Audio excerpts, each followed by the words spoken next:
Hey, playa, when we think about getting rejected, we look at it as this big bad force that can completely destroy our confidence. But today I want to flip it on its head and really see how rejection can actually be a positive thing in your life. Stay tuned. For those of you that are new here, my name is Josh, and every single week I make videos sharing tips, ideas, and stories teaching you how to be your best self. So if you want to learn and grow, hit the subscribe button and make sure to click on the notification bell. The very first thing that tends to come up a lot whenever I talk to people about getting rejected is that they feel like constantly getting rejected determines their worth. Because no one is willing to accept them, that means that they aren't good enough. They're not worthy of whatever it is they're trying to attain. And this can play out in many different forms. For example, let's say you're constantly asking people out and they're constantly telling you no, you're like a brother to me, I don't like you, I'm busy right now, I don't want to date, all these different types of things. You may start to feel like the problem is you, that you just aren't good enough for anyone to like you.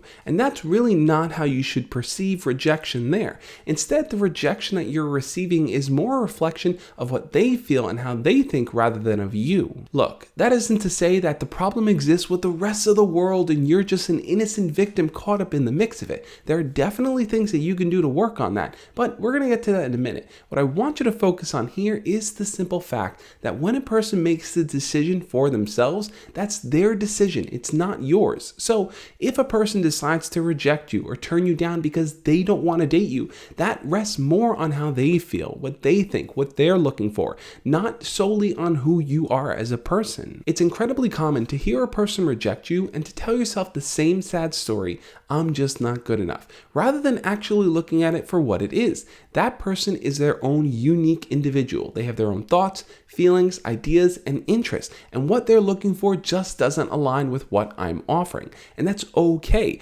Every single person is different. So the more people you interact with, the more people you meet, the more people you ask out, the more you're going to learn from that process and the easier time you're going to have in actually growing. And that leads into the second thing you need to know about rejection, and that is that rejection equals results. Every single time a person tells you no, every single time a person turns you down, that's an opportunity for you to reflect on that situation and to see what is in your control, what can you change, and what you can work on. When a person turns you down, that's them acting in their own best interest. It simply means that the two of you didn't align in that moment. So what you have power over is going back to the drawing board, reevaluating what it is that you want, and actually saying, what can I do to change how I get there? And that's a mistake a lot of people tend to make. They keep doing the same thing over and over, hoping that eventually it's going to stick with someone. But in that process, you're not learning and growing. So instead, what you need to focus on doing is reflecting on each situation, reflecting on each rejection,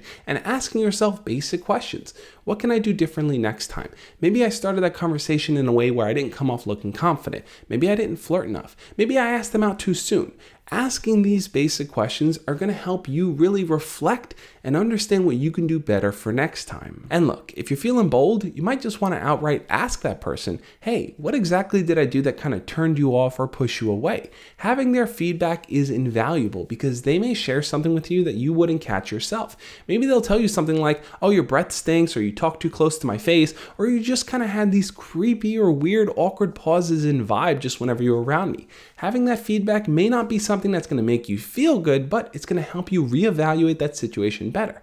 And rejection equals results, guys. Here, you're looking for results. The next time you ask someone out, you want it to work. So you need to know what you can actually work on. And the third piece here is a tough pill to swallow, but it's important for you to hear. Rejection is a natural part of life. No matter what you do, you're always going to face rejection from others. You can't avoid it. You can't escape it. You just need to learn how to work through it. I think some people want to live in this imaginary world where they always know what to say, they always know what to do, nothing ever goes wrong for them, and everyone conforms to what they want. And the truth of the matter is that's just not how things are going to work. You're going to face pushback, sometimes from the people you really care about or the things you really invest in.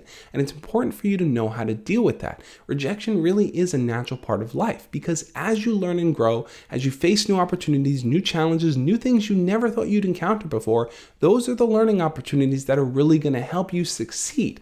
It's only through struggle that you actually gain strength. Think about when you're working out. It's only when you're pushing your muscles, tearing them, hurting them, letting them be sore that they're able to rebuild.